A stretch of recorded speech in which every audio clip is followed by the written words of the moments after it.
Hey everyone, what is up, and welcome back to another episode of the Lifestyle Lifter Show. I'm your host, your online transformation coach, Adrian McDonald, and today I'm delighted to be joined by Matthew Cooney, or Matt Cooney from Mac Future Fitness. Matt is an online health and fitness and strength conditioning coach. Matt, welcome to your first appearance on the Lifestyle Lifter Show. Thanks a million, Adrian. Delighted to be here and come on and just chat all things nutrition. Awesome. So today's podcast is going to be a deep dive on how to prep for your first photo shoot with Matt, who really specializes in this area. But before we actually dive into that, Matt, I know you've been on a couple of podcasts before. You've probably got asked numerous questions. The first question I ask all of my guests is to share something about yourself, Matt, that most people do not know. Most people do not know. So I was actually born in Perth, Australia, and I've lived there about half my life. Looking from, if you're listening to this, yeah, you will realize I don't have an Australian accent. So yeah, most people seemed quite surprised when they realize I'm technically Australian, but I sound very Irish. And my two sisters are Irish but have Australian accents. So yeah, family Amazing. of upside downs. And speak to us about that, so Matt, a bit about your backstory, actually growing up in Australia and then moving to Ireland. I know when you were in primary school, I believe. Yeah, so I went to primary school in Perth, Australia, and then I moved to Ireland when I was 13. So I went to secondary school there in Ireland. So yeah, quite a big culture shock going from the the beaches of Perth into a small little Irish town in Tipperary. Yeah, it was different to say the least. And tell me this, Matt. So I heard you speak on a recent podcast as well, that after you finished school, you were working in a job that you felt unfulfilled and you somewhat hated, right up until you're obviously doing what you're doing now, which is a full-time online fitness coach. Can you speak to us about your aha moment which made you want to actually help people become fitter, healthier, and just the best version of themselves? Yeah. So I suppose for me, it was something that I always wanted to do. So since I was always in sport, uh, studied it in college. But after college, then I went to Australia. I ended up taking a job in construction for quote 4 weeks to get some money together, and then I was going to go to my PT career. And 2.5 years later, I was still in that same job. And I suppose a lot of people can relate. I had a big fear around it. I always didn't, I suppose, not feeling good enough, or like, just put it in perspective, I was qualified PT 7 years before I actually charged someone for PT. And I nearly didn't. I was that afraid. So yeah, for me, unfortunately, one of my best friends, my cousin, passed away suddenly. And that was literally the aha moment. Was like, literally woke up the next day with this line running in my head saying life is too short.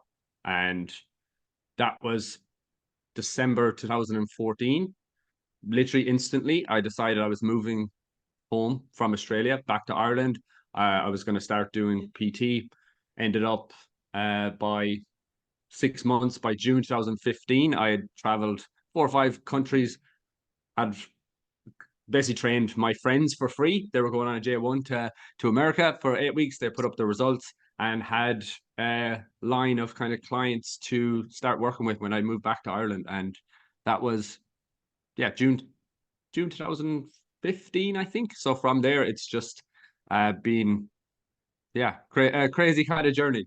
And then It's taken 2018, I went full time online. So it's taken off ever since, man. That's an amazing backstory. Your aha moment, as you mentioned, when you charged someone initially after what 7 or 8 years of free service. I remember the exact same. It's like, wait, you actually want me to pay? You want to pay me to do out a program for you? Like I'd freaking do this for free, but it's funny how things go, Matt. And obviously now, so you know, 10 years on since becoming at least qualified match and really getting skin in the game, you specialize, not that you coach, I know, a lot of busy working professionals, but you also specialize in the area of prepping clients and people for photo shoots.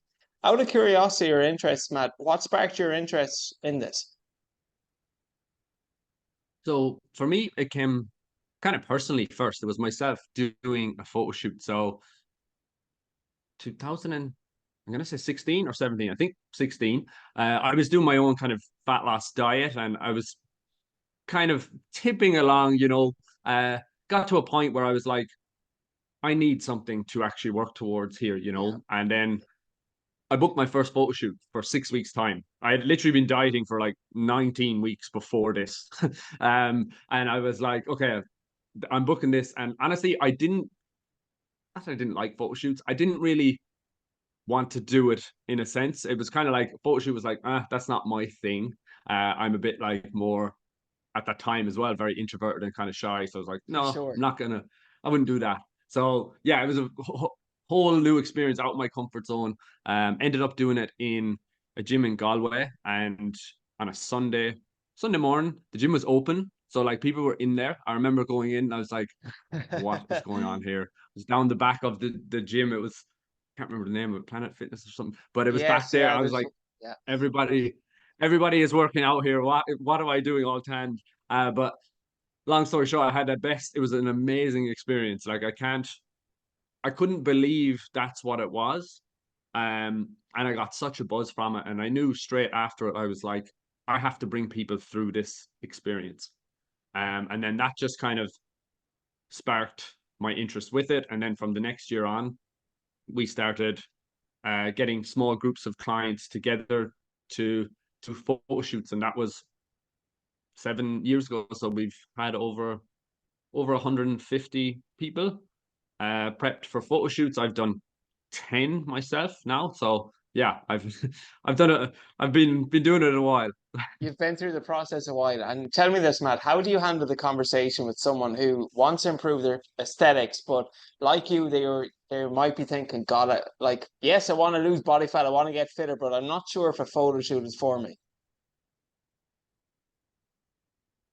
Yeah, it's kind of a conversation I have a lot with people. So for some people, it's just the doubt and the fear. Um, I think that kind of holds them back, because a lot of it is that feeling of like I couldn't do that, or I'm not capable of, and often it's just getting out their own way or looking like and going, okay, is this true, or is it actually kind of a smokescreen for fear? Whether it's like, oh, I'm busy, I have X, Y, Z, um, and that's the way it's kind of just challenging their beliefs Living in beliefs. around it. And then a big part we do look at is why as well. Like, why would you want to do it? What does it kind of mean to you? Because obviously it's photo shoot is like it's the pictures, but the way I put it is like that's just the icing on the cake. It's the last thing. It's everything else that's involved in the whole process from the moment you decide to do it until the pictures. That's where the real kind of magic is. It's who you become along the way. Absolutely, man. Absolutely. And before we kind of dive into strategies for success, I'd actually be curious to hear your opinion, Matt. Like, obviously, with sports and performance in general, the goal is that you want to peak and be at your best for competition day. And that's why athletes, they have preseason, they have end season, they have deload weeks leading up to the event so they can perform their best, whether that's in GA, whether that's in just, we'll say, Ironman, triathlete, any form of competition at all. Now, bodybuilding is a level above a photo shoot, where when you look your best, you typically feel your worst. A photo shoot is still it's a hard process to go through because obviously you're dieting down, you're consuming fewer calories to reduce body fat. Do you think do you think there's a requirement that you have to be quote unquote shredded in order to do a photo shoot? Or if someone who just wanted to work towards something who, you know what, they wouldn't maybe look as good as someone on stage, but at the same time, they've put themselves through a decent process of dieting where they feel comfortable in themselves. Where's that line there, Matt? Yeah, I think it's a really good question, and it's something that I think a lot of people don't really realize when you first get into it, the difference between a photo shoot and on stage. Because even in pictures, someone that's not that experienced wouldn't see too much difference between a shredded stage person versus a photo shoot. But as anyone that's competed knows, there are night and day difference with what you kind of have to With go the through. And process, yeah. Yeah, and the way I this is honestly one reason why I like photo shoots over competing is because realistically you can't compete without having some negative outcomes or like trade-offs. But I Yeah, think you can do a photo shoot and get to very close to that line, but not cross it where it definitely. becomes negative.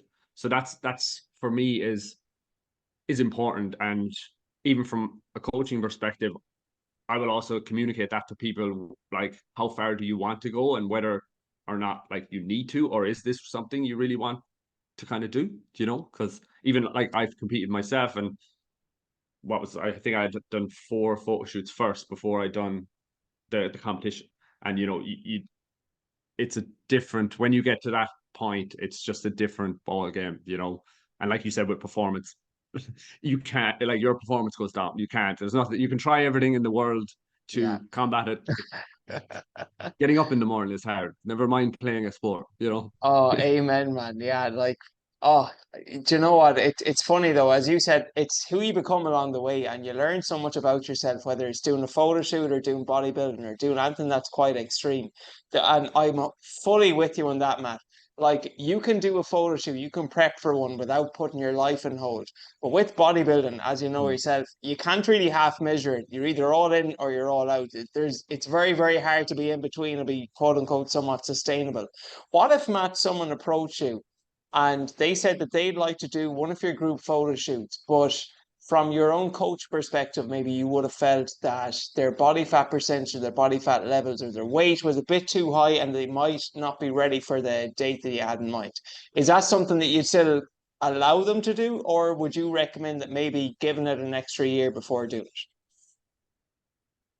Yeah, so this is something definitely over the years I've gotten more, would say maybe particular, but making sure that there's a criteria for it and having that conversation with people. Because what you don't, for me, what I don't want to do is have to do something extreme with the person, or Yeah, maybe them know, like me knowing maybe they mightn't be truly satisfied or happy with the end result with the time frame we have. So that's where again I will, and like the way I explain it to people anyway is like a photo shoot is always there. So it's it's not going away. You can next year isn't going to, you know, it's not actually that long. So yeah, I definitely look at like where they're currently at before starting on the process. And that's something like for me, it's a minimum of 6 months that you'll commit to, because I like to do like a pre-dieting phase where we kind yeah. of address things first, the actual diet, and then the post shoot is really, really important as well. So That's the like I most won't do important, anything. man. Yeah, I won't do anything below 6 months. So and then we'll we'll kind of always give a few different criteria as well for people beforehand to not to warn them off, but like you kind of have to tick these boxes. So something, for example, like a red flag that I will always look at is if people have said this to me before, they're like, I want to do a photo shoot. I think it will keep me on track with my training and nutrition. And I'm like, no, the reason you don't do a photo shoot to stay on track with training and nutrition, you do one because you are staying on track with training and nutrition. And now that's the next step, you know? So yeah, it is quite a, there's different factors that do come For into sure. play, you know, that I think you, and like you said, experience, you don't really know that at the time, but over the years, you see so many different cases that you're like, okay, You yeah, get better you at, kind of get an for idea sure. of where people should be. And speaking of which, so obviously a common mistake to avoid, Matt, is leaving it too short and not giving yourself enough time. What are some other common mistakes that you just typically see some people make, particularly in relation to? We'll just start out with the diet and the nutrition. Yeah, for a photo shoot, I think what people do is they sometimes end up running themselves into the ground. So they try to go too low calorie for too Yeah, long, and they get to the position, a lot of it, like I kind of call it bottoming out. They get where they literally stop progressing. And like I've seen this before where people get like 6 8 weeks out from a shoot, they'll actually look better than at the shoot because they've already, it's like the runway. They've used all the runway. There's nothing they can do. And sometimes trying to diet harder or do more cardio, whatever, it actually has the reverse effect because there's just too much overall stress in the body, you know. So I find that that is a kind of a big one. And then another one with nutrition is tied in is probably stress management, not managing stress.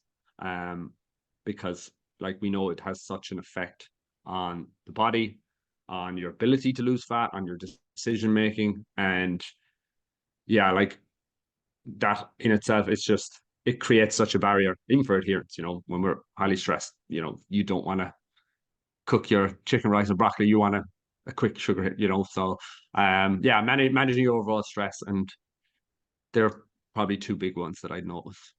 And what are some practical ways for anyone, whether prepping for a photo shoot or not, to manage their stress, Matthew?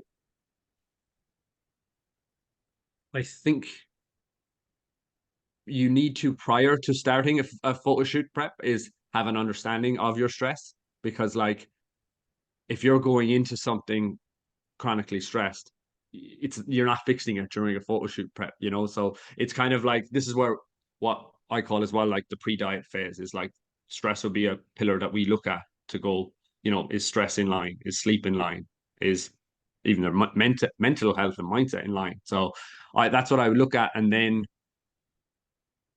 stress management activities. So a lot of people, it's funny because when we talk about stress, it's like running. Like people are like, I want to be better at running. They know they need to run. But when it comes to stress, people like, oh, I want to manage my stress, but they don't do anything.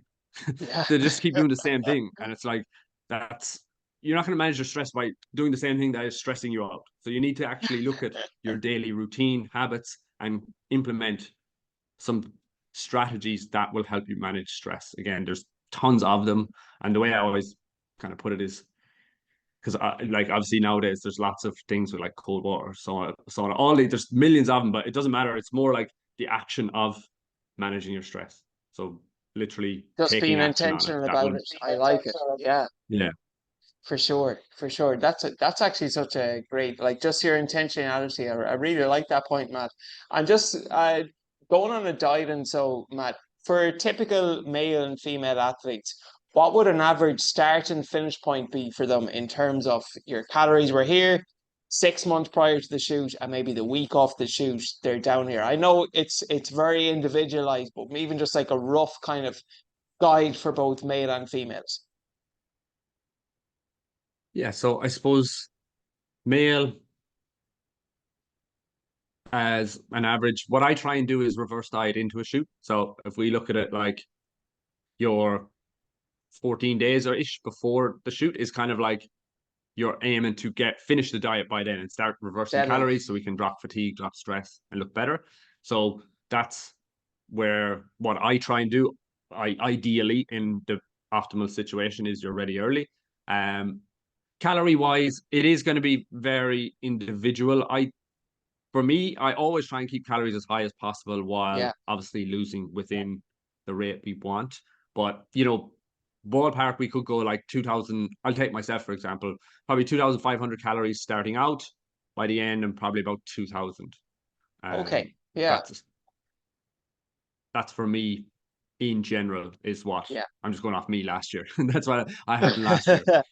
Exactly. Yeah. And again, it's individual for everyone, but it's funny, Matt. Like you hear a lot of stories too. For me with the bodybuilding, it was averaging 2,200. Bar like peak week, it was 1,800.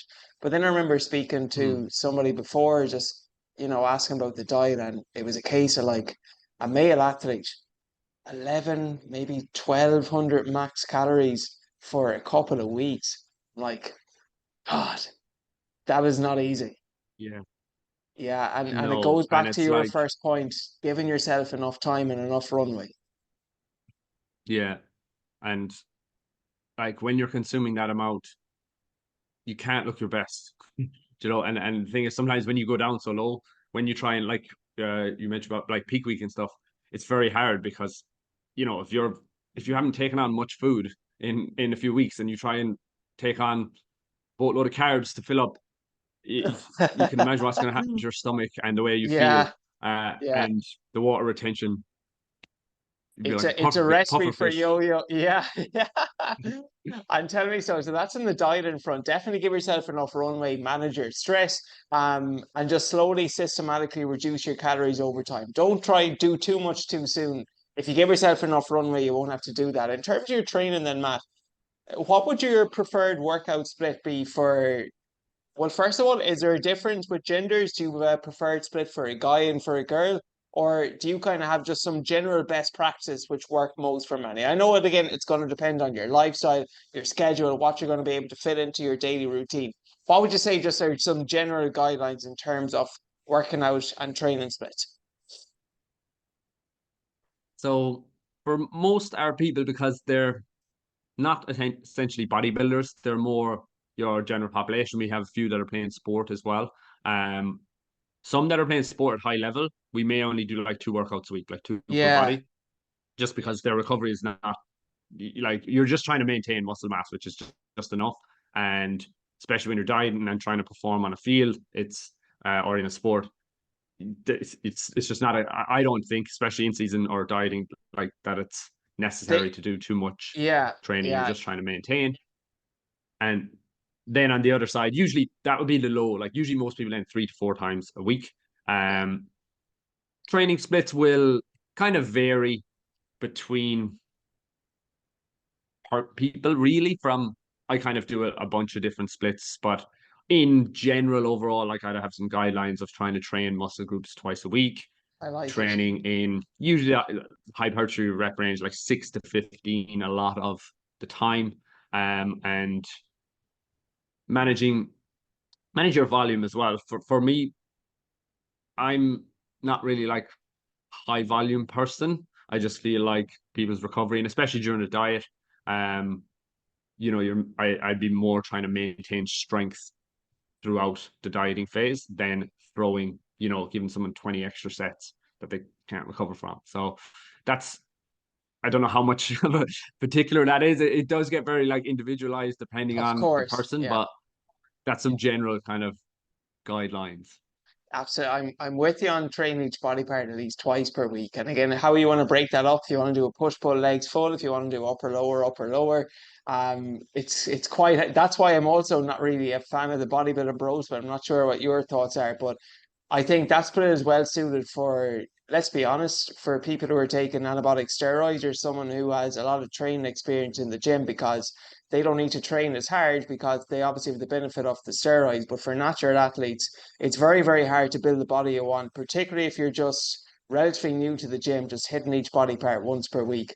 For me and for my bodybuilding show, I remember Matt, my split was it was a push pull legs. No, was it push pull upper legs and upper? I think I was doing like three, Yeah. three if not four upper body sessions because with bodybuilding it's all about that V taper, and I was doing that. Were you the same? Were you what you call it? Oh, what's the name I'm looking for? Physique versus bodybuilding. No, yeah, I was gonna say because you were doing men's physique, I'm sure, was it? So it's more Yes, upper body yeah, yeah. focus. I did bodybuilding full Oh, go away. Okay. in the what's it called in the mankini, the bikini, the little togs. I So can't even you to remember the hit name of it legs now, but freaking yeah, hard, bro. Yeah, that's different, you see. I went. I had to go the whole way, yeah, with uh veins on my glutes. it it brings back memories now of pain and suffering. Absolutely, absolutely. And just one thing I wish that I knew prepping for the bodybuilding show. Again, it's not necessarily the same as a photo shoot, even though towards the tail end it could be. But was that workouts can start to suck. And what might have Oh been yeah, your highlight of the day, once upon a time, 3 months or 2 months back, it's like, Jesus, I'm actually kind of dreading this workout now because naturally your recovery is not going to be as good as when you were on a higher calorie diet. yeah. I think I was doing 6 cardio sessions and 5 weight sessions for the end of my prep, and like you're dragging yourself to cardio in the morning, then thinking leaving, I have to come back here now in Yeah. a few hours. And you're like, how am I gonna get through that one? And then yeah, training just becomes, and then you're trying to maintain strength on things, not even like it's not progress anything. It's like your everything you have in your body to just do what you did last week, and then in between sets you're sitting down and just like pondering life until the next one you just can't Oh, move. Amen, man. I remember even it gets to a point where I'm not sure if you're the same, man, where it's like I probably could lift 5 kilos extra heavier on the barbell, but in order for me to do that, I have to walk from here right over there to the gym and come back. And I just don't have the freaking energy to do that, so I'm gonna keep the weight, keep the weight the same. Yeah. We're not selling competing very well, are we? Yeah, not There not is good so things well. to it, but it's a great Well, challenge. speak about which, so just with photo shoots, obviously time management is going to be a challenge for a lot of people, whether you want to prep for a photo shoot or just look your best for an event. What are some time management tips, Matthew, for anyone considering doing this?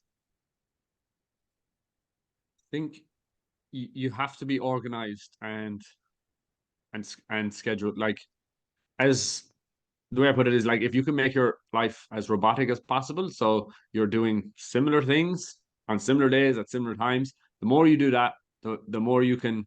It's the way I try and live my life. It's like living on autopilot. So it's not like same even with food sometimes with like time management. If you have to eat 35 different meals across a week, that's a Amen. lot of time thinking, planning, prepping versus if you eat even 4 meals the same each day, throw one or two in, you're talking 8 to 9 meals a week versus 35. Like, so I think, especially with time management, everything is, you can make everything more efficient. So it's trying to make it as easy as possible for you to adhere.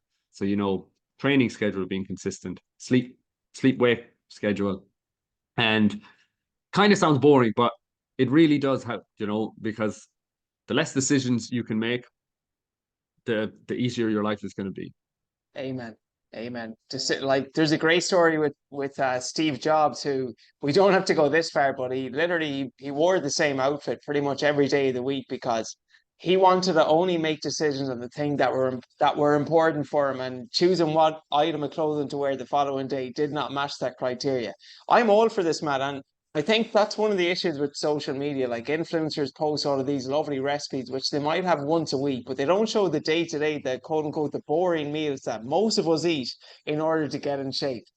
So I'm absolutely with you on that consistency, consistency, consistency over variety. What are some best practices for anyone prepping for a photo shoot when it comes to peak week, Matt?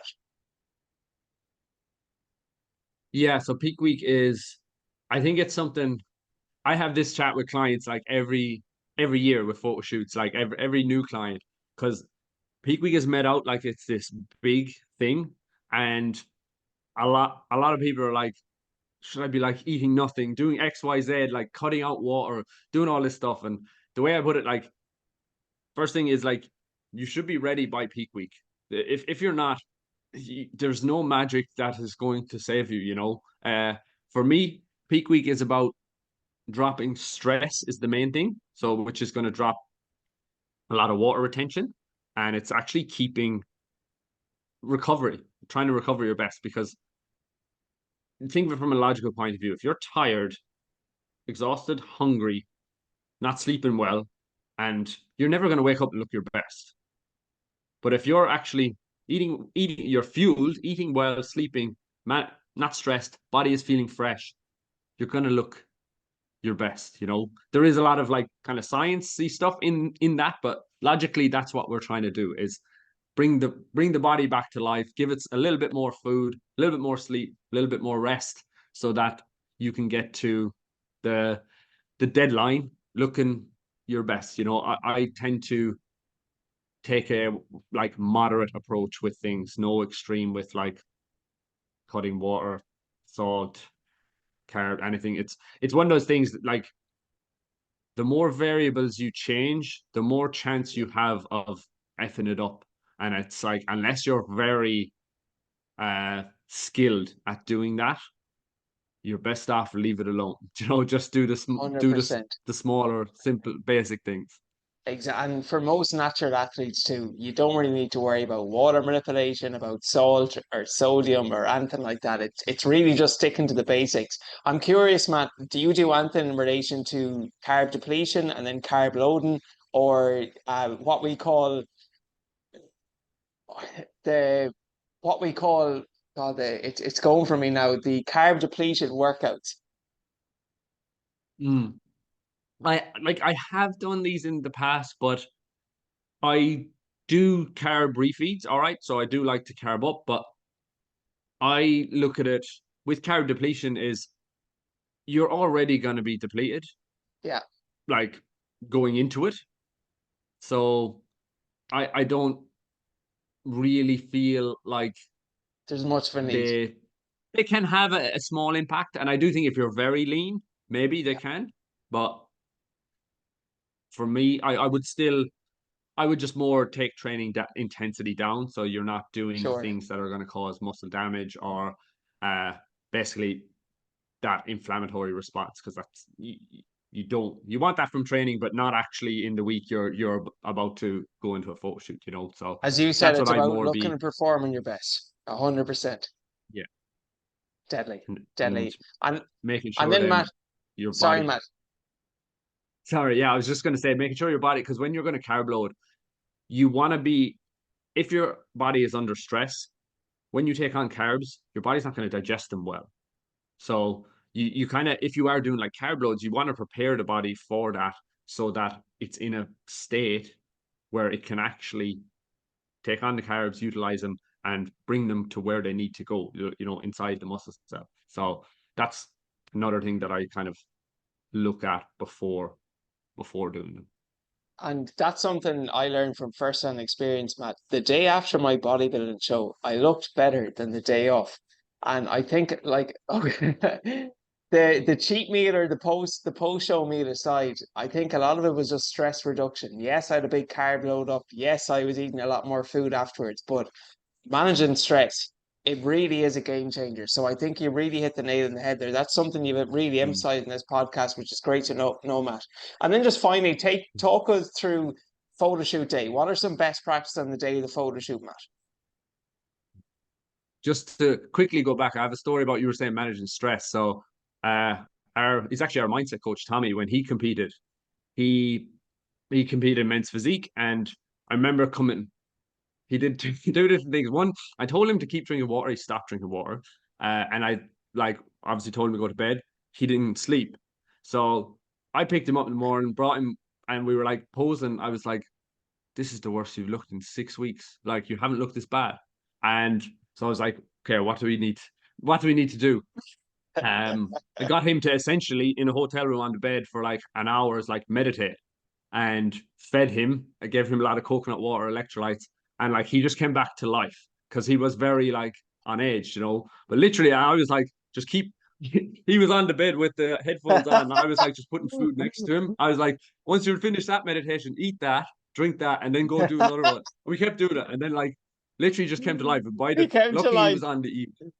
Yeah, by the time the evening came, I was like, yes. And I never said anything to him until the next day because I was like, You don't want to play in his mind. at first I was like, what's after happening to this guy? Deadly, deadly. Oh man, you brought him back to life. That's amazing, but it just goes to show the role that stress plays. And so fast Yeah. forward then, Matt, to bodybuild to photo shoot day. What are some best practices and do's and don'ts on the day of the photo shoot? So I think for like a lot of people, again, you need to relax and try to be present and enjoy it. I think sometimes what I try and tell people, and especially in photo shoot week, I'd be like texting people like, "Do you have your socks?" Because people's head kind of goes and they forget this. I'm like, pre-plan it, have everything done, have your like appointments, all that, whatever you need, so that when you get to the day, you don't have to do anything. Because I've had people that they're running around trying to get things and all that, and it's like, or even doing things for other people. I'm like, Yeah, just take this one day of your life to do nothing for nobody and be present, take your time and actually enjoy it, And I think that has a very good effect. And even things like I'll get people to go for a walk in the morning, get outside, get some fresh air, amen. and make sure when they're eating their meals that they're actually relaxed. Because obviously with a photo shoot as well, you're not usually in your house, you're out and about. So like if you're again trying to eat your meal while you're driving your car and on your phone, like it's not going to be a good idea. Like so, just try and plan your day so that you can have some space to actually sit down, eat, enjoy, relax, chew your food, and then yeah, that they're kind of the big things. And the other one is just try not to do anything a bit like people are insane. You like they'll do anything, you know. I had somebody who ran 15K the night before a photo shoot just randomly at 11 p.m. And I was like, it taught me a good lesson to be like, okay, everybody needs to be really, really talk through every little thing to make sure they're okay, you know. Yeah. Don't take anything for So granted. yeah, Deadly, deadly, yeah. I know for myself with the photo shoot, one thing that I found that worked well for me personally was just keep my food as simple as possible. And just some things that I found particularly helped was to reduce my, I'm someone who freaking loves vegetables, but just like reduce my overall fiber intake just because on me anyways, and mine, I'm not sure if you felt the same, Matt. It kind of caused me to look somewhat bloated. And I felt that maybe I yeah, didn't look as lean because they obviously hold on to water too. Not saying that drinking water is bad, but just vegetables to have that effect on me. So I kept my food quite simple and plain. It was just more so like maybe some a lean meat, like something like white fish or chicken with some rice, and maybe if I did want veggies, something like asparagus or spinach. But like I wasn't having plates of broccoli or even oatmeal or porridge and protein powders. Again, yeah, this is just my own personal experience. I found that as much as I love those foods and I had them all during the prep, that if I tried anything like too kind of complex, like oats, like fruit, like veggies, foods like that, I looked somewhat bloated. yeah. I do the exact same. Like essentially for the 24 hours, at least maybe 40 hours before a shoot, Yeah, yeah, I will do people's food out and be like, yeah, as plain as possible. Take out any sweet, basically anything that has the possibility of causing any bit of inflammation. So yeah. even And that's even where for me, like I sweeteners, take out yeah, dairy sweeteners, anything, even oats, like you said. Often I'll just go yeah, for like as long as they're eating a white rice with a thing and a little bit of salt. Like no, I tend to try to keep it as plain and bland. And the way I put it, like, yeah, it's not for life. Like it's just for that day, you know. yeah, Because I've seen, like you said, I've seen things like sriracha sauce bloating people, like different. yeah, Because there's yeah. little, you just don't know what react people react to, you know. So And a tip for don't take the anyone, chance. if you are that photo shoot lean, what some people like to do is maybe 2 weeks, 3 weeks out from the photo shoot, they might actually do a mini peak week prep where they just see Mm, how their body might respond to maybe some additional carbs or removing some certain foods and do like a mock photo shoot 2 or 3 weeks out from the event so you can actually get to understand your body best. But as you said, Matt, just to wrap it up, that most of the heavy lifting is done in the 3, 4, 5 months prior to it rather than the peak week itself. You can't solve all the yeah. problem. It's like the icing on the cake. Matt, this has been amazing. Is there anything else, first of all, you want to touch on in relation to photo shoots that we haven't spoke about? No, I think that's good. I'd probably stay talking all night, which is about them. So that's a problem. No, I think we covered a good bit, yeah. So And just actually final question on my end. Do you have any preferred like poses or anything with some of your athletes when it comes to the photography? um I would always beforehand kind of get them to send on ideas and stuff. And it's something Yeah, actually with a photo shoot that people do not realize is like posing makes such a difference. And like even for me, you know, we're usually there with them, so we can actually show them how to what way to stand because like with pictures, yeah, little details make such a difference. Like how to tense your abs, how to breathe, how to stand. And yeah, that's where definitely pre-planning it and not just showing up and be deadly. like, oh, I might do this photo or that one. Like have an idea, at least a good image in your head of the different ones. Because if you don't, what can happen is you kind of get to that point. You're like, oh, maybe I'll just do X, and then after it, you might be happy that you did that. You know, A hundred so percent. yeah, Yeah, definitely. that was my downfall with the bodybuilding. It was like, from a leanness standpoint, I was pretty good. But then 6 week out, I was like, God, I better hire a posing coach. It's actually something that I know photo shoots are quite different. They're not quite the same. Matt, man, this has been amazing. Before I ask you the final question, where can people learn more about you, what you offer? So easiest place to find me is on Instagram at MC Future Fitness, and that's probably the best place to get me. And from there, you'll find me somewhere Deadly. else on the internet. Deadly. Matt, I'll post a link. So Matt's at MC Future Fitness on IG. I'll post a link in the show notes. And not to be mistaken with my IG, we're actually quite similar. My IG is Mac Lifestyle Fitness, not Mac Future Fitness. We've I quite meant to similar actually say IG. that. I was Yeah. We've similar enough IG handles, Matt. yeah, like twins. Yeah, definitely, man, definitely. And looking forward to catching up as well. I know we saw each other temporarily in Dubai, and I saw you at the Elevate Fitness event last year as well. It'd be good to catch up for a coffee sometime, whether it's in Ireland, Yeah. Dubai, or Marbella, because we always seem to come across each other, Matt, when we're traveling. Because this is the Lifestyle Lifter show, the last question I like to ask all my guests, Matt, is what is your definition of living a successful lifestyle? Ooh, it's a nice question. My definition of a successful lifestyle. I think for me, it's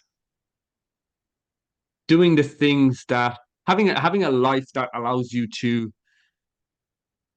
kind of be happy and in line with who you actually are and what you stand for. And having a lifestyle that represents the identity of the person you want to become. I don't know if Deadly. I love it, man. that makes sense, but to me it does. I love it. I love it, Matt. Man, no better way to wrap it up. Thanks so much again for popping on. Everyone, make sure that you check out Matt's Instagram profile. He posts some really good, entertaining, and also infotaining content. I will say, plenty of entertainment, but also plenty of information there too. So I'll post that in the show notes. And if you did get value from the show, this episode 102 of the Lifestyle Lifter Show, please make sure you subscribe if you're not already doing so, and even just message me, message Matt, let us know what your takeaways were on Instagram if you enjoyed listening to this episode. Matt, thanks so much again. And until next Wednesday, Lifestyle Lifters, we will see you for another episode.